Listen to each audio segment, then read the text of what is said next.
¿Cómo están, queridos seguidores, amigos de Latinoamérica, Argentina, Salta?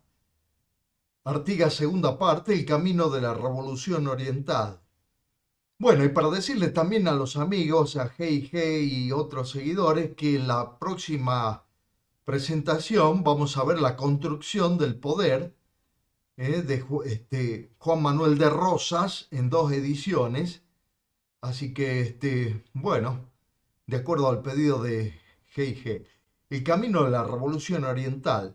Luego del grito de Asensio, ese grito que estuvo presente Vieira, Benavides, no estaba presente Artigas, pero es el comienzo de la Revolución Oriental, el primer triunfo oriental. Estuvo presente la derrota de la flota revolucionaria de Azopardo en San Nicolás, donde, bueno, frente a las fuerzas navales realistas de Romarate, y bueno, ahí estuvo los buques invencibles, la balandra americana, y bueno, fueron derrotados, pero esto no supuso el fin de la revolución, sino que se consolidó la misma. Sin embargo, el virrey Elío se percató demasiado tarde que las fuerzas de la campaña uruguaya comenzaron a asolar las murallas de Montevideo. Se pensó en desbaratar prontamente a las huestes orientales. Sin embargo, en la batalla de las Piedras, los patriotas derrotaron a las fuerzas realistas del comandante Posadas en mayo de 1811. Conquistada la campaña, las fuerzas de Artigas iniciaron el sitio de Montevideo. Pero ante los hechos consumados podemos decir que Elío solicitó el refuerzo militar a la corte portuguesa, es decir, esta vez ya se va a dirigir a la corte portuguesa en el Brasil, que invadió el territorio oriental con 5.000 hombres, al mando del comandante de Sousa. Luego vino el armisticio gestionado por la Junta Grande, culminando sus negociaciones el primer triunvirato. Bueno, no obstante, Artigas estuvo en desacuerdo con el armisticio celebrado y el jefe de los orientales fue designado por el triunvirato como teniente gobernador del departamento de Yapeyú, en las Misiones, por lo que se dirigió con sus fuerzas hacia el norte, que se convirtió en un movimiento de todo un pueblo que fue denominado como la Redota o el éxodo del pueblo oriental hacia el Ayuí, más hacia territorio argentino, que estuvo conformado por más de 4.000 personas. Bueno, la permanencia de los orientales en la costa entrerriana fue el momento más propicio para estrechar los lazos políticos con dirigentes de la zona y evidentemente aparece uno de los hombres que será clave más adelante, Ricardo López Jordán, el correntino Galván y los dirigentes guaraníes acaudillados por Andrés Guacurarí, Andresito Artigas, es decir, el hijo adoptivo de Artigas. Buenos Aires quería tener siempre la preeminencia de conducir estratégicamente la revolución. Por lo tanto, veían con muy malos ojos los manejos autonomistas del jefe de los orientales. El retiro de los lusitanos de la banda oriental, es decir, de los portugueses, fue a partir del Tratado Rademacher-Herrera en mayo de 1812, que contó con la influencia británica de Lord Strangford. Lord Strangford, Inglaterra siempre está como mediadora porque no quiere que se pierdan estos territorios y que, bueno, evidentemente Inglaterra es el aliado de España en la lucha contra Napoleón Bonaparte. Las fuerzas de la Junta a cargo del Ejército de Oriente, dirigidas por Zarratea, no tardaron en tener fuertes disensiones con las fuerzas del jefe de los orientales, hasta llegar a su desconocimiento, pero la situación impondrá un cambio con el pronunciamiento cívico-militar de octubre de 1812 que dio lugar al segundo triunvirato. Esta es la revolución que yace en los granaderos a caballo, dirigido por San Martín, termina el primer triunvirato y comienza el segundo triunvirato que va a profundizar la revolución. La situación en el norte estuvo más distendida, por cuanto la victoria de Belgrano en Tucumán terminó momentáneamente con la guerra en dos frentes. Se comisionó a Carlos de Alvear para lograr una conciliación con Artigas. Tal conciliación fue muy difícil de lograr hasta que Artigas designó como comisionado a García de Zúñiga a los efectos de la remoción de Zarratea, por parte del gobierno de Buenos Aires y en las precisiones de Río G o Pacto de G, que deberían ser aprobadas por el gobierno porteño, estaban las exigencias sobre la soberanía particular de los pueblos, algo que Buenos Aires siempre rechazó, no solo a Artigas y la banda oriental, sino a todo el resto de lo que era el ex virreinato de Río de la Plata, es decir, la autonomía de los pueblos era fundamental. Bueno, muy bien, vamos a seguir con esta placa. Para Artigas ese era el objetivo fundamental de nuestra revolución. A fines de enero de 1813 quedó instalada en su poder la Asamblea del año 13, la cual juró en la Catedral de Buenos Aires, en donde se omitió la lealtad a Fernando VII, la misma fue declarada soberana. Según Reyes Abadie, Washington Reyes Abadie, con relación a la idea de independencia existían en la Asamblea conceptos diversos acerca de su alcance y significado, pero la razón fundamental que condujo a los hombres de la logia Lautaro, yo aclaro allí con entre paréntesis, inspirados por Alvear, a no declarar la independencia fue, como se sabe, el temor de perder el imprescindible apoyo inglés, agravado en el año 14 con la restauración de Fernando VII, que podría implicar un cambio de frente de Inglaterra y la reinstalación del régimen hispánico. Esta última hipótesis tenía fuertes visos de realidad, como quedaría de manifiesto al recomendar Lord Stranford la realización de negociaciones inmediatas con el restaurado Fernando. Esto va a ser en el año 14, 1814, verdadero motivo de la misión que le sería confiada entonces a Belgrano y Rivadavia, que son conocidas como las misiones diplomáticas. Los diputados orientales fueron elegidos en el Congreso de Tres Cruces entre el 5 y 20 de abril de 1813. Allí se destacó la Confederación Ofensiva y Defensiva de la Banda Oriental con el resto de las provincias unidas del Río de la Plata. En las instrucciones a los diputados orientales cabe destacar el sistema de organización de las provincias y sus temas de interés. Perfecto, seguimos con estas placas y podemos decir que los problemas que debe resolver la provincia oriental. Por supuesto que la instrucción más importante que llevaban los diputados orientales a Buenos Aires para la Asamblea del año 13 era la declaración de la independencia absoluta de estas colonias respecto de España y la familia de los Borbones. Según Artigas, no se admitirá otro sistema que el de confederación para el pacto recíproco con las provincias que forman nuestro Estado. Refresquemos un poco la memoria. Artigas pretendía primero una confederación, es decir, un conjunto de pactos entre las provincias, respetando sus propias autonomías, para luego ir hacia una federación.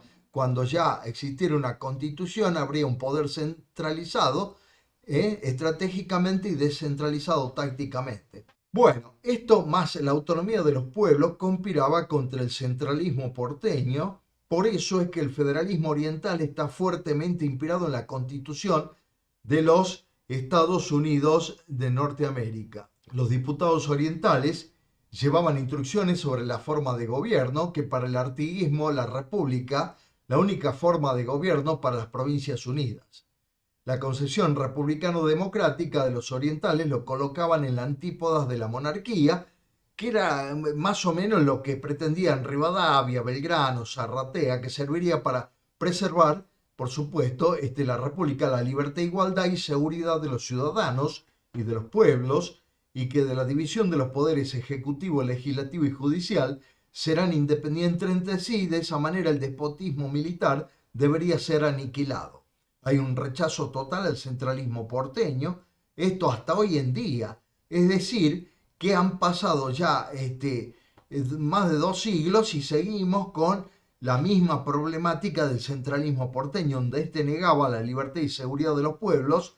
Por lo tanto, no se admitirá ningún otro sistema que el de la Confederación, a los efectos del pacto recíproco con las provincias, y en el que la provincia oriental tendría un acuerdo con las mismas, con el objetivo de mantener la amistad, la defensa común y la seguridad de su libertad. También estarán presentes la libertad de cultos en toda su extensión y los derechos civiles, pero la fe católica es la de los pueblos del ex virreinato. Esto implicaba necesariamente que cada una de las provincias tuviera su propia constitución territorial. En el plano económico no puede haber aduanas interiores y eso era propio del feudalismo. no se impondría ninguna tasa sobre las exportaciones de una provincia a otra. Ya se iba a un liberalismo de tipo revolucionario. La llegada de Artigas a Santa Fe entrañaba un grave peligro para la economía porteña porque su puerto era de inmenso valor para la entrada de productos a Buenos Aires. Esa importancia reconocida en su momento y defendida por los que temían las consecuencias se encuentra expresada en carta de Darregueira a Guido, que dice así: si ésta se pierde, es decir, si se une a Artigas, Buenos Aires sufrirá en su aduana y comercio y en la consideración y preponderancia por su localidad sobre las demás provincias, pues dejaría de ser puerto preciso de ellas, debe pues impedirse se entregue Santa Fe a los orientales y someterla. Eso es lo que quería precisamente Buenos Aires. Bueno, cómo trata de llevar a cabo estos propósitos queda demostrado con el análisis de bandos y reglamentos que va dando en forma sucesiva de acuerdo a los acontecimientos. Por otro lado, Buenos Aires llega en sus diversas proposiciones a través de las misiones diplomáticas a hacer concesiones que van desde la independencia de la banda oriental a extender esos dominios hasta el río Paraná, pero no accede en ninguna oportunidad a la propuesta artiguista de pasar este límite. Se comprende fácilmente que esto es todo lo que Buenos Aires puede ceder cuando, al observar la posición geográfica de Santa Fe, resalta su importancia como tránsito hacia el interior por su economía a la que nos hemos referido. Se suponía como fundamento que de admitir la entrada de Santa Fe en el dominio artiguista corrían peligro de perderse los lugares limítrofes. Seguimos, prueba evidente de la preocupación de Artigas por organizar el comercio dentro de la zona de su hegemonía. Tenemos que fundamentalmente en Paraná, en abril de 1815, con el objeto de restablecer por medio del comercio las quiebras los que ha sujetado la guerra civil en la que se hayan envuelto, dispone en esta oportunidad la apertura de todos los puertos que forman la federación, que se establezca la libertad de comercio entre ellos y cada uno obtenga para sí los beneficios. Para eso debe haber una persona responsable que se ocupe de la percepción de las rentas. Donde haya administrador de aduanas, se nombrará un hombre de reconocida capacidad y honradez para el cargo de recaudador de las rentas públicas. Los barcos pagarían derechos solo en uno de los puertos donde estuviera enarbolada la bandera de la libertad blanca y azul cruzada por una franja roja que era propio del federalismo artiguista, para lo cual debían llevar un certificado en el que contara el lugar donde habían abonado. El derecho a pagarse sería del 6% para los efectos de ultramar y 4% para los de la tierra. Solo para los cueros y cebo, productos básicos de la economía de la región, variaban esos derechos y serían de £1 por cuero, igual suma por arroba de cebo o grasa. Si el derecho no era abonado, el cargamento del barco sería decomisado y los beneficios ingresaban al Estado. Las medidas, que podían mejorar la economía lugareña, encarecían aún más los productos de ultramar, porque de acuerdo a los aforos establecidos, tanto en Montevideo como en Buenos Aires, era del 25%, siendo muy difícil que los barcos entraran en los puertos de la Federación y eludieran a aquellos. Artigas llega a Santa Fe y personalmente apoya el gobierno recientemente electo de Francisco Antonio Candioti, convirtiéndose en una directa amenaza a los intereses económicos de Buenos Aires. En esta ciudad cae el desprestigiado gobierno de Alvear y por un momento parecen unirse los objetivos de porteños y federales, pero solo en este aspecto. La tentativa de acercamiento se va a hacer por intermedio de una misión encomendada a Pico y Rivarola, cuyas instrucciones, semejantes a las otorgadas a Galván y Brown en el mes de marzo, revelan que no se había realizado un cambio radical en Buenos Aires y que continuaban enfrentando los problemas del litoral con el mismo criterio. El Congreso de Oriente, algo fundamental para lo que va a ser la independencia absoluta para los uruguayos de España y relativa de Buenos Aires, no llegó a tratar el aspecto económico, pero las instrucciones del diputado santafesino demuestran cuáles eran las ideas que primaban en ese momento. La política proteccionista de Artigas entra en vigencia en septiembre de 1815 con el reglamento provisional que observarán los recaudadores de derechos que deberán establecerse en los puertos de las provincias confederadas de esta banda oriental del Paraná, hasta el formar arreglo de su comercio. A pesar de su inclinación al liberalismo económico, porque Buenos Aires era librecambista, si ustedes recuerdan, no admitía ningún tipo de proteccionismo, por eso es que las protoindustrias artesanales del interior del país prácticamente iban desapareciendo. Buenos Aires debió dictar algunas medidas tendientes a proteger su industria y como la ley de aduana que se pone en vigencia desde el 1 de enero de 1814, exigiéndose un 25% sobre el valor de los productos como derecho general para todas las mercaderías. Para grabarse luego otras con mayor cantidad con el objeto de fomentar la industria y agricultura del país, sufrieron recargo los siguientes productos: caldos, aceites, en ropas, calzados y muebles pagarían un 35%, las gasas y sombreros un 50%, la loza y cristales un 15%, siendo libres de todo derecho el azogue, las máquinas e instrumentos de minería, que eran bienes de capital y que no se producían en el país, y los demás de artes, oficios y ciencias, los libros y las imprentas, como asimismo las maderas, el salitre, la pólvora, armas de chispa y blancas para uso de caballería y las piedras de chispa. Se justifica el alivio de derechos en los artículos de loza y cristales porque atiende a que, siendo voluminosos, proporcionan la economía de los fletes tan importantes a nuestros frutos. El 20 de abril de 1813 se instauró el nuevo gobierno económico de Canelones, ya que cesó al instalarse nuevas autoridades por el Congreso de Capilla Maciel a fines de 1813. Allí se logró recaudar los tributos en este gobierno de Canelones para el abastecimiento de los ejércitos, el estímulo a la agricultura y la recuperación de la ganadería. Con respecto al Congreso de Capilla Maciel, los diputados designados por el Congreso de Tres Cruces se presentaron en Buenos Aires con el propósito de incorporarse a la Asamblea Constituyente. Sin embargo, esta asamblea resolvió no admitirlos, delegando que sus poderes no estaban en forma y que en su designación no se habían cumplido con las normas reglamentarias. En rechazo venía a repartir una actitud de hostilidad de Buenos Aires con respecto a Artigas por sus ideas federalistas. Por tal motivo, Buenos Aires da instrucciones a Rondó para que se reúna un nuevo Congreso con facultades para elegir nuevos diputados. Artigas y Rondó se pusieron de acuerdo para enviar comunicaciones a los pueblos, que esto es fundamental, disponiendo de que estos, por supuesto, mandaron delegados a una reunión que realizaría en el cuartel general de Rondó. En las comunicaciones dirigidas por Artigas se recordaba que los diputados pasaran previamente por su alojamiento a efectos de enterarse de las resoluciones del Congreso de Tres Cruces. En cambio, en las comunicaciones dirigidas por Rondó no se hizo referencia de este pasaje por el alojamiento de Artigas, lo que repercutirá gravemente en el desarrollo del Congreso. El Congreso llamado Capilla Maciel, porque se realizó en ese lugar, se reunió los días 8, 9 y 10 de diciembre de 1813 bajo la presidencia de Rondó. Por supuesto que la mayor parte de los diputados no pasaron por el alojamiento de Artigas porque no se les comunicó lo que Artigas consideró como un desaire a su autoridad. Por eso es que Artigas pide que se interrumpan las sesiones y se consultara directamente a los pueblos, porque evidentemente si no hubiera consulta no habría legitimidad al respecto, pero no es escuchado en sus reclamos.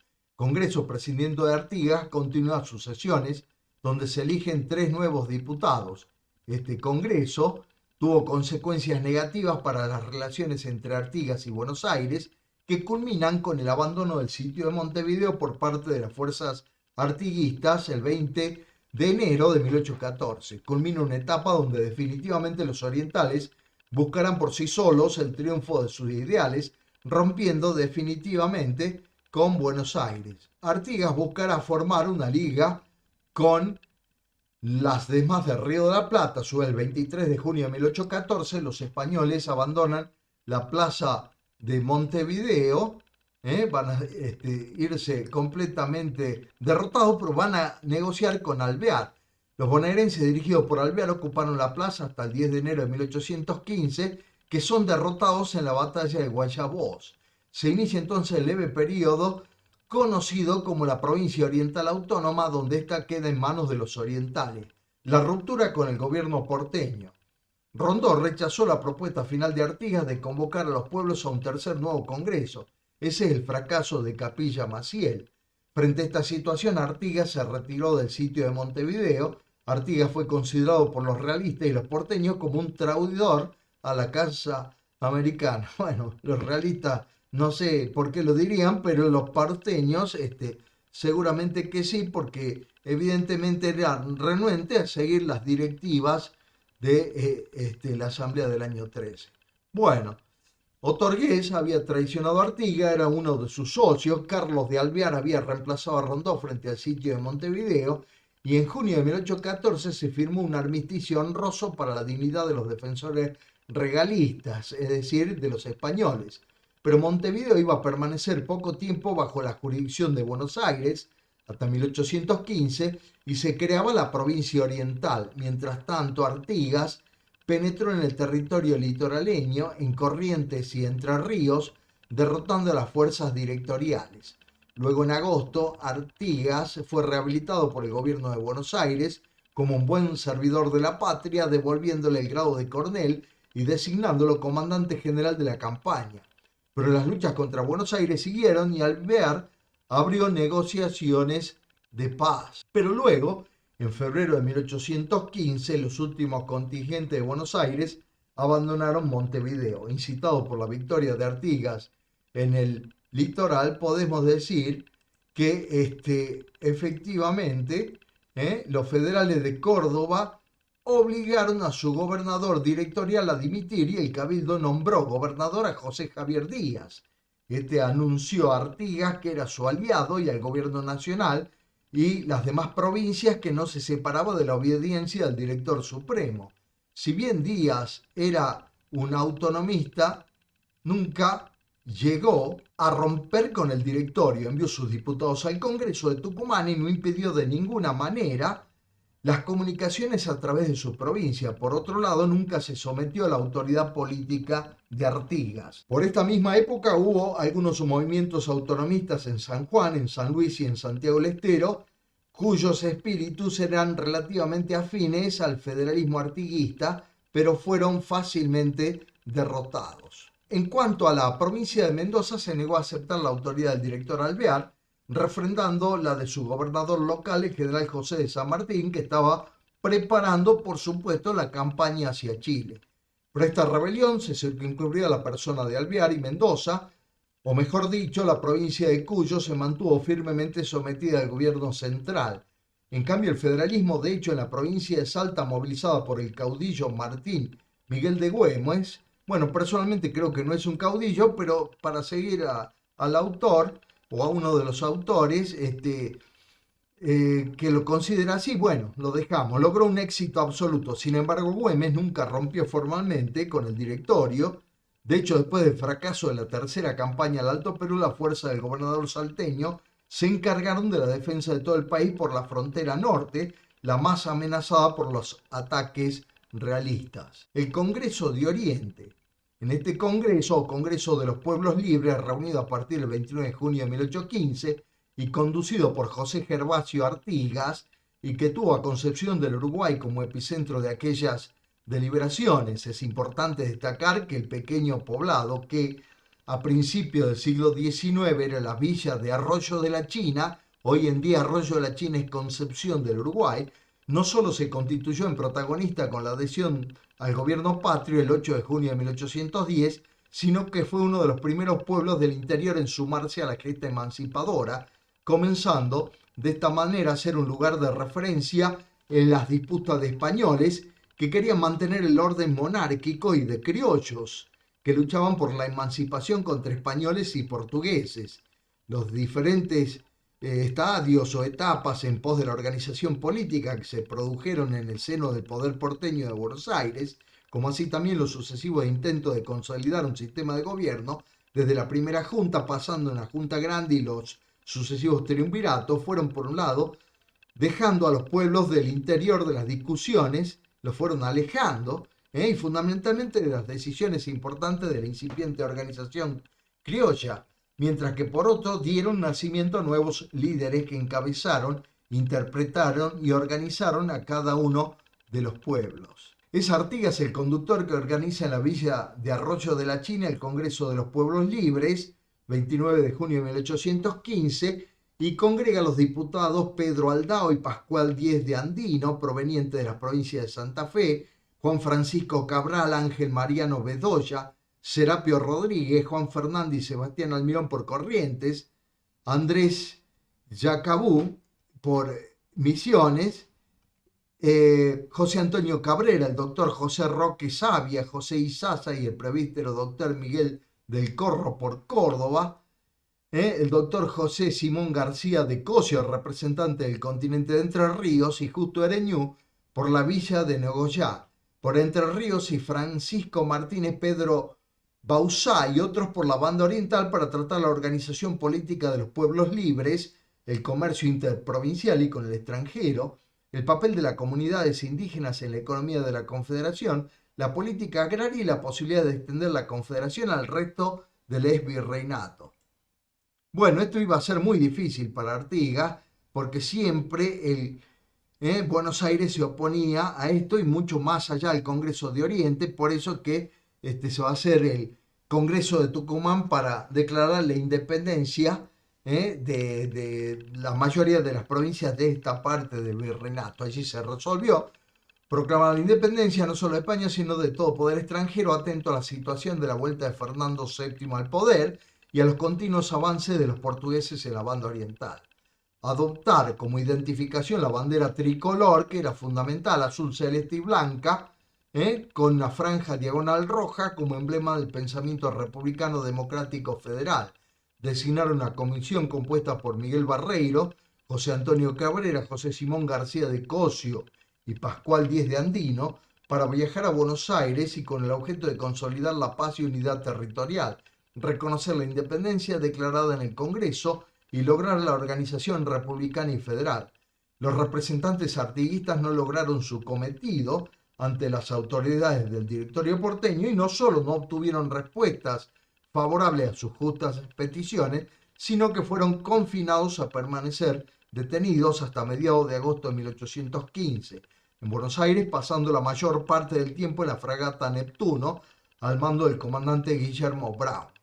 Bueno, y ya en esta última placa, y me gustaría que me hagan preguntas, no tengo problema en responderlo o enviarme hacia mi correo también, que está en la página.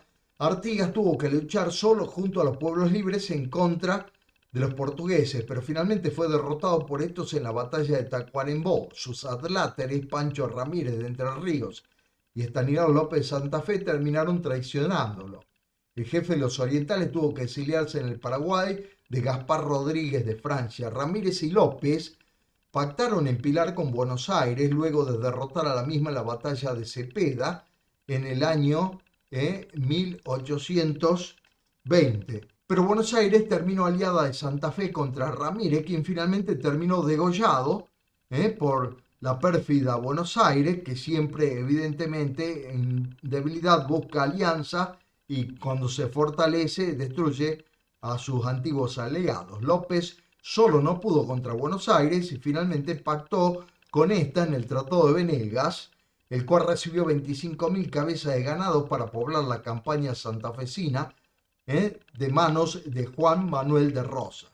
Bueno, queridos seguidores y amigos de Argentina, Latinoamérica y nuestra provincia querida de Salta, a sus órdenes hasta el próximo capítulo de la conformación del poder, cómo llegó al poder Rosas, de acuerdo al pedido de G&G y otros profesores, y estoy a su disposición para evacuar cualquier consulta y pregunta que nos hagan. Que Dios los bendiga y un abrazo muy grande. Muchísimas gracias.